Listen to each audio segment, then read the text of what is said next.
bulk wrap que je vous avais présenté dans les précédentes vidéos. Donc c'est bien, hein, il fait le taf et honnêtement, je vous ai dit, vous ne devez plus désinstaller une application avec le désinstalleur ou les fonctionnalités de Windows. Pourquoi? Parce que ça va laisser des enfants, hein, des processus enfants, donc des traces résiduelles au niveau de votre file system, votre système de fichiers, et en plus ça va laisser des clés de registre. Heureusement, on a BCE Installer, hein. Donc la dernière version c'est la 5.2 et on va voir comment on peut s'en servir. Pourquoi? Pour pas du tout désinstaller les applications, mais plutôt pour savoir ce qu'on a sur notre système d'exploitation et surtout s'il n'y a pas des pilotes qu'on peut mettre à jour. Donc le premier truc qu'on va faire, hein, je repars de zéro, si vous êtes là-dessus, vérifiez bien que vous êtes en 5.2, hein, c'est la dernière, alors tout va dépendre si vous regardez la vidéo dans 3 ans, bien sûr, ça aura évolué, mais on va cacher, voilà, déjà Microsoft, hein, et bon là je suis en train de réinstaller, comme vous le savez, mon Windows 11, je veux connaître les pilotes qui sont pas à jour. Et là, c'est déjà assez intéressant, ok? Puisque j'ai un PC portable et par défaut, il réinstalle les pilotes. Il y a une sorte de partition cachée en fait sur votre C. La plupart des EOM, hein, donc des fabricants. Donc il faut bien comprendre ça en fait, hein. Quand tu achètes un PC tout monté, c'est un OEM. Qu'est-ce que fait l'OEM? Il va récupérer des pièces, hein, chez différents fabricants, monter le PC, te vendre le service, hein, du montage, sa marque et éventuellement quelques petites modifications qui auront été faites au pilote, au système d'exploitation. Ils vont apporter une couche applicative en fonction des fabricants. Ça, c'est ce qu'on appelle les EOM. Donc les EOM sur le marché informatique, en fait, ont des prix.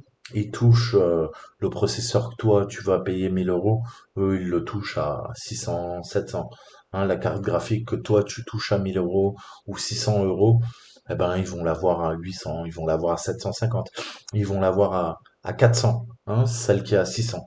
Donc, par économie d'échelle, euh, ils vont réduire les coûts, hein, et ils montent plein de PC, et tu as toutes ces marques que tu connais, HP, Dell, Lenovo, enfin, Apple, etc., etc.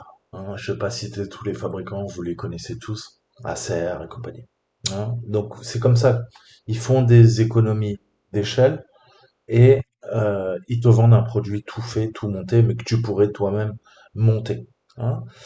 Et tu as des drivers préinstallés en fait. Hein. Pour en revenir à ce que je te disais en préambule, c'est que sur le C, tu vas avoir les pilotes qui vont charger automatiquement. La preuve en est, j'ai demandé de formater mon SSD, de repartir sur un Windows 9, j'ai quand même des pilotes de 2019. Hein. On est en 2022, je n'ai jamais demandé l'installation de ces pilotes. Donc qu'est-ce que ça veut dire? Ça veut bien dire qu'il y a une partition cachée, mais c'est pas un secret, hein. Vous pouvez aller dans la gestion de disque, si vous cherchez, on va chercher ça, je vais vous montrer, gestion de disque, que vous compreniez bien, gestion de période, ça a changé.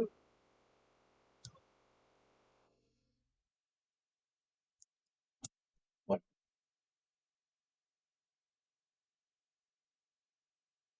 Donc voilà. Le D, on s'intéresse pas, c'est ça. Donc là, il y a 100 MO où il y a la partition EFI. Hein, EFI, grosso modo, c'est les nouveaux BIOS, d'accord? Ensuite, j'ai un espace de 236 Go formaté, chiffré avec BitLocker, d'accord?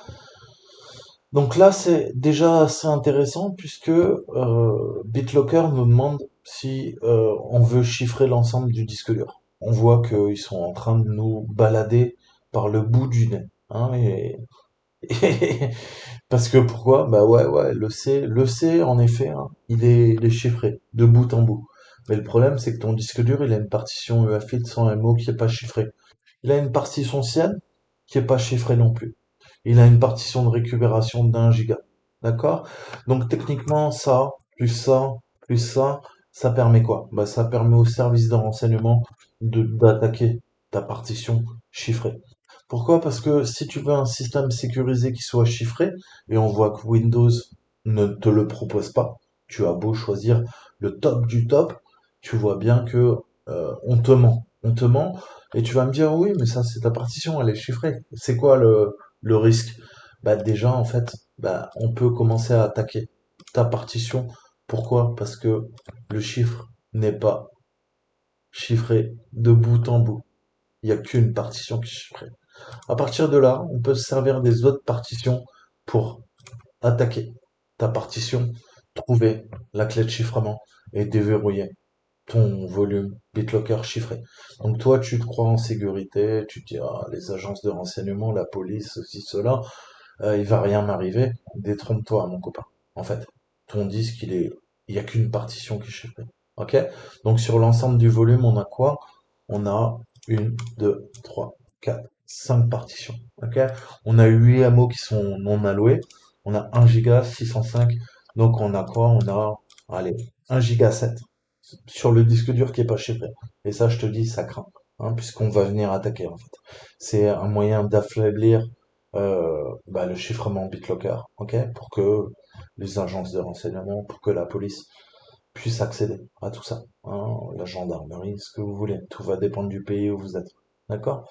Donc déjà, c'est bien, c'est bien. Pourquoi? À la limite, je vais te dire pourquoi il faut chiffrer aujourd'hui BitLocker. Parce que si tu récupères un ransomware qui veut chiffrer à son tour une partition, il pourra le faire, hein. Si la partition elle est en clair, pas de problème. Tu sais quoi, il va chiffrer tes données, il va te demander de payer des bitcoins et tu retrouveras ou tu ne retrouveras jamais tes données. Par contre, si le disque est déjà chiffré, ça va être un petit peu plus compliqué pour lui, hein. Tu es en train de lui mettre des petits bâtons dans les roues. Après, en termes de forensique, encore une fois, pour une police, pour une armée, pour un service de renseignement, ce chiffrement BitLocker, et on utilise la dernière norme, hein, la XTS AES, qui date de 2007, hein, qui a été mise à jour puisqu'on est en 2022. Honnêtement, quelqu'un qui s'y connaît, il va te la péter. Il va te la péter, mais en deux-deux, hein, et il n'y a pas besoin d'être la NSA. Il suffit d'avoir des bonnes connaissances en forensique et savoir comment attaquer le chiffrement BitLocker. Donc voilà, on a le premier problème, c'est que le chiffrement est pas de bout en bout, hein. Il faut que l'ensemble du disque soit chiffré. Là, c'est pas le cas. Mais revenons à ce que je vous disais. Je vous disais que à partir de cette partition de récupération et cette partition de récupération, donc là, grosso modo, on a un giga 6. Si je retire les 100 mots qui sont alloués au BIOS UEFI, qui permet de booter la machine, hein. Alors, quelle est la différence entre ça? Encore là, c'est un dynamique, hein. En fait, il faut comprendre comment ça a été formé, hein. Avec un disque dur de base, techniquement, on avait ce qu'on appelait un MBR, hein, un Master Boot Record. C'est le secteur d'amorçage, ok? Ce secteur d'amorçage sur les nouveaux disques, qu'ils soient des SSD, des HDD, on n'en a plus besoin en fait. C'est l'UEFI qui amorce le disque. Alors, pourquoi il amorce? Ben parce que tu le vois. Ça, c'est ton disque, ok? Ça, c'est le début. Ça, c'est la fin, ok? Pourquoi la partition UEFI, elle est là? Pourquoi elle est pas là? Pourquoi elle est pas là? Pourquoi elle est pas là? Parce que ça, c'est le début.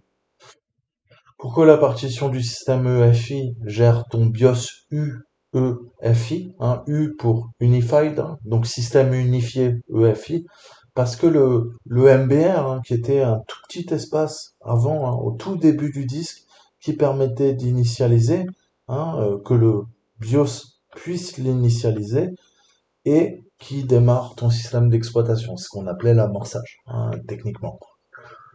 Après, alors je sais plus l'UFI, c'est quoi? C'est 2004, 2005, 2006. Allez voir sur Internet, j'ai pas envie de dire de bêtises. Ça fait un certain temps. On a décidé de se passer du MBR, hein. Parce que le MBR devenait obsolète, on avait des disques durs de plus en plus grands, hein, en termes d'espace, et il a fallu, c'est pour ça d'ailleurs qu'on est passé au GPT, hein. Le GPT permet d'allouer des disques durs de plus en plus grands, hein. Le GPT, je crois que ça a été introduit avec les disques durs d'1 Tera il y a très longtemps. J'ai pas envie de dire de bêtises. aller vérifier encore une fois, mais grosso modo, hein, c'est un peu, si je devais faire l'analogie, tu te rappelles que ton processeur 32 bits ne peut que gérer que 4 gigas de mémoire. Hein, bah, c'est pareil. Pourquoi on est passé à 64 bits? Pourquoi on est passé des disques simples de base en conversion de disques GPT? Parce que ça permettait justement de gérer bien plus d'espace. Et le MBR, c'est pareil, devenait obsolète. On n'en avait plus besoin puisque cette fonctionnalité maintenant était gérée avec le fameux BIOS UEFI qui est dans ta partition du système unifié EFI. D'accord? Et on avait des virus d'amorçage. C'est quoi les virus d'amorçage? C'est des bouts de virus, hein, des virus de boot. Alors, c'est quoi ça? En fait, le virus commençait à corrompre une partition. Plutôt que s'attaquer à ton Windows, hein, le C que vous connaissez tous, euh, bah pourquoi pas charger en mémoire, hein, un bootloader, hein. Donc là, ça devient, c'est un équivalent d'un rootkit, hein. Le rootkit, plutôt que d'attaquer le système d'exploitation, il va attaquer les prémices. C'est-à-dire, au début du lancement du PC, qu'est-ce qui va se passer? Il va y avoir le chargement du BIOS. Avant, il y a le chargement du MBR. Et là, le MBR se charge. Sauf que le système, le BIOS, l'ancien BIOS, chargeait le MBR en se disant que c'était légitime. Si maintenant il y a une porte dérobée, s'il y a un virus de MBR, de boot qui s'installe dans cette petite partition, hein, je vous disais, au tout début du disque, qu'est-ce qui se passe? Eh ben, pour le hacker, tu commences à atteindre la persistance, hein. À chaque fois que l'ordinateur démarre, le BIOS doit lancer le système d'exploitation. Pour pouvoir lancer le système d'exploitation, il charge le MBR, le Master Boot Record. Et là, problème. Problème, pourquoi? Puisque dans cette partition, il y a tout ce qu'il faut pour initialiser ton Windows, mais il y a également, tu l'as compris, une porte dérobée, un virus, hein, peu importe ce que ça fait. Techniquement, qu'est-ce que ça fait? Ça va demander, avant le chargement du système d'exploitation, d'être chargé en mémoire, hein. Donc à partir de là, tu as de la persistance, puisqu'à chaque fois que tu lances ton ordinateur, le virus se réactive, hein, je vais vulgariser. Tu contournes, tu fais un bypass au niveau des systèmes de protection, puisque ton antivirus est effectif, même si c'est la première chose qui va être chargée, typiquement quand tu lances ton Windows, hein, c'est-à-dire que l'appel au DLL, au niveau du noyau, hein, les premiers appels, généralement l'antivirus, vous savez, il a un accès privilégié sur vos machines, il va essayer de récupérer la main le plus rapidement possible. Pourquoi? Parce que bah, c'est une race condition, hein, comme en programmation. Il a envie d'être le plus rapidement au sein du système. Pourquoi? Pour analyser ce que font les autres processus. S'ils sont pas eux aussi en train de charger, faire des appels en bas niveau, des hooks au niveau du noyau Windows et voir si on n'est pas en train de chercher à pirater la machine. D'accord? Donc lui, il a tout intérêt à se charger le plus vite, hein, et en premier. Donc typiquement, c'est ce qui va se charger. Hein, c'est plus compliqué, je vulgarise, mais voilà, il y a un peu ce principe. Mais là, le problème avec ces virus de MBR, c'est que bah, avant ton antivirus, le virus se charge. À partir du moment où il est chargé en mémoire, dans une mémoire qui est protégée, euh, euh, l'antivirus ne peut pas accéder à l'ensemble de la mémoire. Il y a des parties réservées au noyau. Si le noyau tourne avec une partie de la mémoire protégée qui est corrompue, mais, le virus est au chaud. On ne pourra jamais l'éjecter. Parce que si tu commences à l'éjecter, à travailler sur cette mémoire protégée, tu fais cracher le système d'exploitation.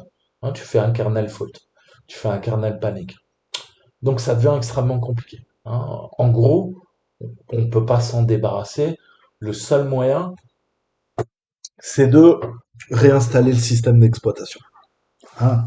Il y a, il y a pas 36 solutions. Donc c'était une belle saloperie, hein. Ensuite, je vous ai parlé de rootkit. Le rootkit, honnêtement, c'est encore pire. Parce que le rootkit, c'est pas dans le secteur d'amorçage, ça va être directement dans le système EFI, hein. Alors je t'ai dit que le MBR était remplacé par l'UEFI, hein. On parle de BIOS UEFI. Mais même, c'est un abus de langage. Le BIOS a disparu, hein. Le programme que vous utilisez, que vous appelez BIOS, c'est l'UEFI. Ok? C'est le système EFI. Alors on l'appelle toujours BIOS, hein, par convenance, parce que on était habitué, d'accord? Ça fait exactement comme un BIOS, et puis maintenant tu le sais ou pas, tu peux avoir un système EFI où tu vas utiliser juste ton clavier, tu n'auras pas d'interface graphique de GUI, Graphical User Interface, ou sur les dernières bécanes depuis quasiment 10 ans, 15 ans, hein, tu peux avoir une interface graphique. Tu vas pouvoir te déplacer avec ta souris, ton clavier, régler les options de ton BIOS. Mais tu l'as bien compris que le BIOS, en fait, c'est l'ancien BIOS, hein. Là, en fait, tu es sur un système EFI qui te permet de gérer ce que gérait le BIOS avant, hein. Donc ça, faut bien le comprendre. C'est un abus de langage. Mais on parle toujours de BIOS. On parle maintenant de BIOS UEFI. Donc voilà, on retrouve des artefacts. On parle encore de BIOS alors que ça n'en est pas un. Mais bon, là, on chipote, hein, en bas niveau et tout ça. Bref, c'est pas ça qui est important. C'est que maintenant, le virus va pas charger à partir de ton disque, il va charger à partir de l'EPROM. L'EPROM, c'est la petite puce où est stocké ce fameux BIOS, hein, ce BIOS UEFI. Ça, tu peux le mettre à jour, hein, tu le sais, tu as l'habitude. La plupart des jeunes, vous êtes nés avec cette technologie, vous savez que vous devez flasher votre carte mère, hein, pour continuer de mettre à jour, avoir des montées de version, avoir de nouvelles fonctionnalités, un peu plus de stabilité, des patchs, des correctifs en termes de failles de sécurité, hein, sur les différents composants de votre carte mère qui sont tous régis par ce fameux système unifié qui est l'EFI. D'accord? Donc tout se passe à partir de l'EFI. Tout est unifié, tous les composants sont régis par le système unifié EFI, je répète, pour que ça soit bien clair. Mais le jour où tu te chopes un rootkit, c'est quoi? Eh ben, c'est pareil. Tu vas avoir une mise à jour de ton BIOS, mais il va y avoir 40, 50, 128 K de mémoire, hein. C'est des petites puces, hein. Alors aujourd'hui, je sais pas combien ça fait, honnêtement. Faudrait regarder, mais à l'époque, c'est des puces de 4, de 8, de 16, de 32 MO, hein, directement soudées à votre carte mère. Et là-dedans, franchement, avec 32 MO, en bas niveau, on peut écrire beaucoup de choses, hein. C'est des milliers de lignes de code, hein. Euh, et bah, qu'est-ce que va faire le hacker cette fois-ci? Bah, il va injecter un virus directement dans le BIOS. Et là, ça devient très, très, très compliqué, hein. On commence à atteindre des niveaux de technicité qu'utilisent les agences de renseignement pour verrouiller, pour backdoorer vos systèmes, hein. C'est-à-dire que tu peux plus rien faire, hein. À partir du moment où tu as fait la mise à jour, ton virus, il y a la porte dérobée qui est au sein du rootkit. Honnêtement, pour le détecter, c'est très, très compliqué. Tu peux le faire, et quand bien même, si tu trouves que ta puce de ton BIOS a été vérolée, tu peux plus rien faire. Tu as deux solutions. Soit tu t'y connais en électronique, en bricolage, il va falloir dessouder la puce, en faire une copie, récupérer les UID, les JID, les insérer dans une nouvelle puce. Il va falloir flasher le BIOS sur la nouvelle puce et réinsérer l'ensemble des UID, des JID, hein, ou les modifier et faire en sorte que tu les falsifies, mais ça n'empêche pas le démarrage du BIOS, hein. N'importe quel composant, non seulement il a un numéro de série que tu peux voir, hein, parfois sur la puce de silicium, mais à l'intérieur, codé en dur, il a aussi des marqueurs. Des marqueurs qui vont dire, ah bah tiens, mon numéro de série, tiens ceci, tiens cela.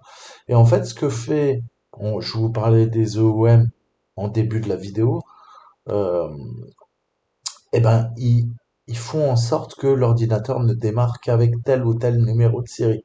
À partir du moment où tu altères ça, hein, et je l'ai fait, je me suis amusé à modifier les fameux GUID de mon matériel, et il m'a fallu des mois pour falsifier les numéros de série, pour que l'ordinateur puisse redémarrer, et proprement, sans cracher, hein, sans faire d'erreur, hein, du faulting, comme on dit. Donc c'est très très compliqué, hein, c'est très très compliqué. Donc ça, je sais pas combien on est sur Terre à savoir le faire. Même moi j'ai eu de l'aide. Je pense qu'on doit être, je sais pas, peut-être 1 million de personnes sur Terre à savoir faire ça. La plupart des gens, qu'est-ce qu'ils vont faire? Bah ils vont jeter leur carte mère en fait. ton PC il est verrouillé, ta carte mère, donc tu récupères ton processeur, tes barrettes de RAM, tes disques durs, mais ta carte mère, tu la jettes. Tu la jettes. Pourquoi? Parce que le BIOS, il est verrouillé. Alors maintenant, la plupart des cartes mères, elles ont deux puces. Deux puces, c'est cool, mais s'il y en a une qui a été corrompue, oh, tu peux partir du principe que l'autre puce peut se faire attaquer par la première puce. Et si tu demandes à la deuxième puce de flasher la première puce, il n'y a rien qui te garantit qu'il n'y aura pas un virus encore résident. Hein. C'est le problème. Hein. Rappelez-vous de Pegasus. Pegasus, c'est un peu cette faille qui est utilisée sur vos téléphones. C'est les téléphones Android, c'est les agences de renseignement, GSO Group, donc des anciens du Mossad qui travaillent dans cette boîte, qui vendent des 0D à la terre entière, notamment à des pays du Moyen-Orient, qui sont des dictatures. Je citerai pas de nom, vous voyez très bien de qui je parle. Euh, Ils détiennent une bonne partie de notre économie, euh, des grands hôtels parisiens, comment dire, nous vendent du gaz, euh, et certains clubs de foot. Ok? Donc voilà, tous ces gens-là, ils avaient tout intérêt à utiliser ces failles et NSO Group a utilisé les mêmes failles pour exploiter des téléphones. Et le problème, c'est qu'une fois que tu as Pegasus sur ton téléphone, bah, tu peux le jeter en fait. Parce que on n'est pas sûr à 100% de pouvoir désinfecter la machine. Et ben là, c'est pareil avec ces virus UEFI. Ok? C'est le top du top en termes d'attaque. Hein. Je crois pas qu'on connaisse mieux ça et les virus qui sont chargés dans la mémoire de votre carte graphique qui sera jamais scanné par un antivirus. Ça aussi, c'est de la belle fils de puterie. Donc voilà, pas beaucoup d'images, j'ai freestylé, j'ai improvisé sur cette vidéo, mais voilà, je voulais vous parler un peu de tout ça. C'est assez sensible, peu de gens le savent, et c'est ce qui fait fonctionner le monde. Hein. À partir du moment où tu peux réécrire le BIOS d'une machine, bah, c'est extrêmement sensible. Hein. Et puis n'oubliez pas que vous avez des puces, ce qu'on appelle des SoC, des System on Chip. Vous avez des ordinateurs dans votre ordinateur, et ça, vous le contrôlez pas. C'est Intel, c'est AMD, c'est les services de renseignement. Et c'est un ordinateur qui a sa propre pile TCP, TCP/IP. Tu peux rien faire. Tu peux rien faire comme ça. C'est un système dans le système. C'est le cheval de Troie parfait qui va t'espionner. Et ton antivirus peut pas savoir ce qui se passe. C'est typiquement ce qu'on appelle en ingénierie matérielle et logicielle une black box. Ok? Et quand on te met une black box, généralement, t'inquiète. C'est pas pour ton bien. C'est plutôt pour savoir exactement ce que tu fais, où tu fais, quand tu le fais. Et bah voilà, c'est un mouchard parfait. Et ce mouchard a tous les droits de demander via un serveur de command and control qu'on appellera poliment serveur de dépôt des drivers AMD ou Intel, de dire bah écoute, viens, upload la mise à jour là. Et la mise à jour là, si elle contient la backdoor de la NSA, toi, t'auras rien fait. Cet ordinateur, au sein de ton ordinateur, ce SOC prendra le contrôle de ton ordi et dira, vas-y, télécharge une dernière version du BIOS. Et là-dedans, il y a une porte dérobée, ok? Et c'est une amélioration de l'ancienne porte dérobée qu'il y avait déjà, ok? Et celle-là elle-même était une amélioration de l'ancienne porte dérobée qu'il y avait déjà dans ton matériel informatique. Tu vois? Je vous ai dit quoi? Vous vivez dans la surveillance de masse. Qu'est-ce qu'on peut y faire? À part en prendre conscience, comprendre qu'on se fait enculer, mais en long, en large, en travers, par les agences de renseignement, par la police, par qui tu veux, puisque à partir du moment où tu accèdes à ces connaissances techniques, t'es un peu le roi. Hein. Le roi, c'est un peu un château de cartes. Tu penses que tu as une infrastructure solide, et finalement, la sécurité informatique, si tu as la porte dérobée, si tu as la 0D, et les 0D sont un marché lucratif, eh ben, tout le reste, en fait, c'est trivial. Tu arrives à contourner tous les systèmes de protection. Ok? Et si ça passe entre de mauvaises mains, des acteurs étatiques étrangers, des cybercriminels, bah là, voilà, on est en train de fragiliser l'Internet pour pouvoir faire du renseignement. Moi, je travaille pas pour les agences de renseignement, mais visiblement, ils ont aucun scrupule a fragilisé l'Internet, nos sociétés modernes. Je vous parle tout le temps du colosse au pied d'argile. Bah, on est en plein dedans. Quelle finalité? Pourquoi faire tout ça? En tout cas, sachez quoi. Hein, ton ordinateur, c'est ce que tu vois. Tu sais pas que dans ton ordinateur, il y a un autre ordinateur qui a un autre ordinateur. C'est pareil pour votre téléphone. Hein. Le jour, je vous ferai un petit cours sur les cartes SIM. Ta carte SIM, c'est un ordinateur. Tout ça. C'est un ordinateur. C'est un microprocesseur. C'est une mémoire. C'est un système indépendant. C'est un SOC. SOC.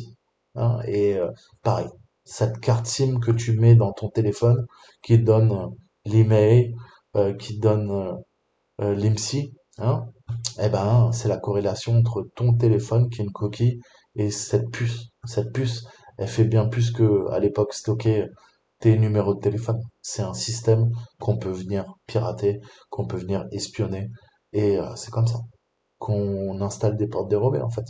Euh, Pegasus s'installe dans une petite partie de la carte SIM et pas que, hein, dans le broadband, parce que tu as deux mouchards dans ton téléphone. C'est le broadband, c'est le NIC, hein, c'est la carte réseau de ton téléphone que tu peux pas démonter, que tu peux pas auditer, tu peux rien faire. En fait, hein, c'est un système on-chip, pareil, c'est un SOC, et tu as un deuxième SOC, c'est la carte SIM, en fait. Donc il y a deux moyens. Il y a, toi, tu travailles dans le userland, c'est ton téléphone, hein, c'est ce que tu connais, que tu utilises tous les jours, que tu peux limite auditer, mais ça, c'est la coquille. À l'intérieur, il y a quoi? Il y a le broadband. Le broadband, code source, fermé. Tu sais pas ce qui s'y passe. Et encore plus au centre, le noyau, c'est quoi? C'est la carte SIM. Et la carte SIM, elle fait ce qu'elle veut. Et c'est aussi un système on-chip. Donc là, tu as trois niveaux, en fait. Tu as un ordinateur qui tourne grâce à un autre ordinateur qu'on appelle ta carte réseau, ton NIC, ton broadband, hein, ton modem de téléphone. Et ces deux systèmes imbriqués fonctionnent grâce au téléphone que tu utilises tous les jours. Ton Android, ton iPhone. Ça, c'est la couche la plus haute. C'est ce que tu vois. Mais tu sais pas ce qu'il y a là-dedans. Et là-dedans, crois-moi, il y a tout ce qu'il faut. De la magie noire pour t'espionner. Voilà. Mais ça, ce sera dans une autre vidéo. Allez, je vous dis à très bientôt. Ciao, ciao.